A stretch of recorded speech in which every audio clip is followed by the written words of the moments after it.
এই 5টি মসলা আপনার পেটের গ্যাস কমাতে সাহায্য করবে এবং গলব্লাডার ও পাইলসের সমস্যায় অনেকেই উপকার পেতে পারবেন। চলুন জেনে নিই এই 5টি মসলা কিভাবে রোগ নিরাময় করতে সাহায্য করবে। আর সম্পূর্ণ ভিডিওটি দেখলে জানতে পারবেন কিভাবে এই গুঁড়োটি তৈরি করতে হবে।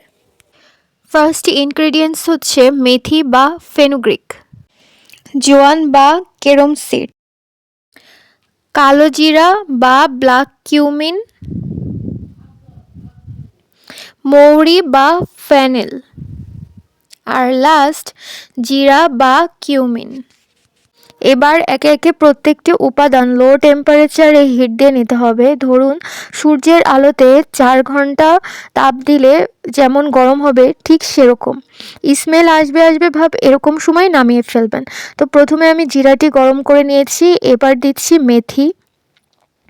মেথিটা একটু আমি হিট দিয়ে নিচ্ছি। এটাও স্মেল আসা শুরু করলে বন্ধ করে দেবো হিট। আপনি 1 সেকেন্ড ধরে রাখতে পারবেন, ঠিক এরকম পরিমাণে গরম হতে হবে। অতিরিক্ত গরম হলে কিন্তু এটি খেতে তিতে লাগবে। সুতরাং প্রত্যেকটি উপাদানই আপনি লো টেম্পারেচারে করবেন। এটি অনেকটাই হয়ে এসেছে, এবার আমি নামিয়ে ফেলবো। তো মেথি আপনাদের শরীরের জন্য সবচেয়ে বেশি উপকারী। তো বাকিগুলো আমি পরপর এভাবে করে নেব। এরপরে দিচ্ছি জোয়ানটা আমি অল্প একটু গরম করব, বেশি তাপমাত্রায় গরম করব না, তাহলে এটা খেতে প্রচণ্ড তিতা লাগে। তো এই জন্য আমি হালকা টেম্পারেচারে একটু হিট দিয়ে নিলাম। তো জোয়ানটা অলমোস্ট হয়ে এসেছে, এরপরেই হয়ে আসলে নামিয়ে ফেলবো। তারপরে অন্যান্য ইনগ্রিডিয়েন্টসও গরম করব। এরপরে দিচ্ছি কালো জিরাটা আমি খুবই সামান্য পরিমাণে হিট দেবো, এটা বেশি সময় দিব না। আমি এখানে 5টি উপাদানই 250 গ্রাম করে নিয়েছি পরিমাণ মতো, এবং আপনারা চাইলে এর বেশি বা কম করতে পারেন। এটি টানা প্রায় 2-3 মাস চলবে। কালো জিরা হয়ে আসলে এবার দিচ্ছি মেথিটা হালকা স্মেল আসলে এটাও নামিয়ে ফেলবো। তো চলুন এই ধাপে ধাপে হতে থাকুক, এবার এর কার্যকারিতা সম্পর্কে জেনে আসি। আজ আমি ব্যবহার করেছি কালো জিরা, মৌরি, মেথি, জোয়ান এবং জিরা। হালকা তাপে শুকনোভাবে গরম করেছি, তারপর গুঁড়ো করেছি। এখানে একটা গুরুত্বপূর্ণ কথা, অতিরিক্ত তাপে গরম করলে অনেক উপকারী প্রাকৃতিক যৌগ নষ্ট হতে পারে, তাই হালকা তাপ খুবই জরুরি। কালো জিরা পেট ফাঁপা কমাতে সহায়তা করতে পারে, হজমে সাহায্য করতে পারে এবং হালকা প্রদাহ কমাতে ভূমিকা রাখে। সব রোগের ঔষধ বলা হয় কালো জিরাকে।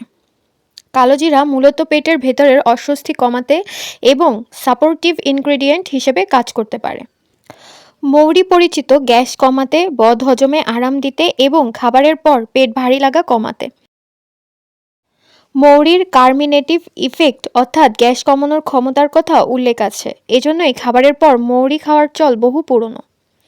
মেথি একটু আলাদা ধরনের উপাদান, এতে আছে প্রাকৃতিক ফাইবার, কিছু উদ্ভিজ্জ যৌগ, যেগুলো হজম ধীরে করে, পেট পরিষ্কার রাখতে সহায়তা করতে পারে।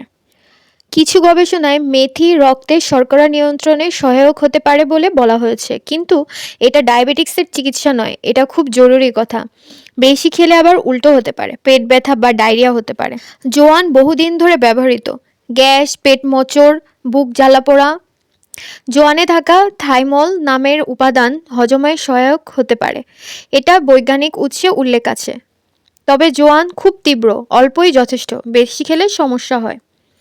জিরা অনেকেই অবহেলা করি, কিন্তু এটা হজমের জন্য গুরুত্বপূর্ণ। জিরা পিত্তরস নিঃসরণে সহায়তা করতে পারে, খাবার ভাঙতে সাহায্য করে, গ্যাস কমাতে ভূমিকা রাখে।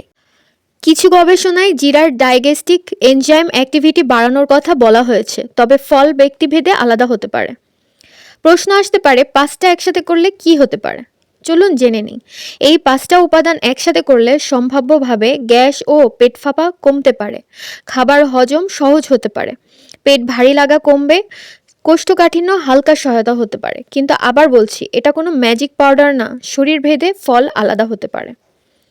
এইগুলো সবাইয়ের জন্য নিরাপদ নয়, বিশেষ করে গর্ভবতী নারী, গ্যাস্ট্রিক আলসার আছে এমন ব্যক্তি, যারা নিয়মিত শক্ত ঔষধ খান এবং যাদের অতিরিক্ত অ্যাসিডিটি আছে, তাদের ক্ষেত্রে অবশ্যই ডাক্তারের পরামর্শ নেওয়া জরুরি।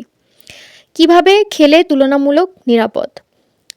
লোকজভাবে যেভাবে অনেকে ব্যবহার করেন, 1/2 চা চামচ কুসুম গরম পানির সাথে খাবারের পরে। প্রতিদিন না খেলেও চলে, বেশি খেলে উপকারের বদলে ক্ষতি হতে পারে।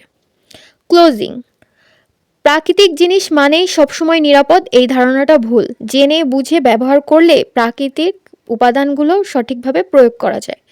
প্রকৃতি উপকার করে। ভিডিওটা কাজে লাগলে লাইক দিন, শেয়ার করুন এবং কমেন্ট অবশ্যই করুন। আর এখানে আমি আপনাদের ফুল প্রসেসের বাকি অংশটুকু এখনই জানাচ্ছি। জোয়ান, মেথি, মৌরি, কালো জিরা এবং জিরা, এই 5টা উপাদানই আমি ফার্স্টে গরম করে নিয়ে ঠান্ডা করে এখন আলাদা আলাদাভাবে একটি মিক্সারে মিক্সড করে নিচ্ছি। মিক্সড না, মূলত আলাদা আলাদা করে গুঁড়ো করছি।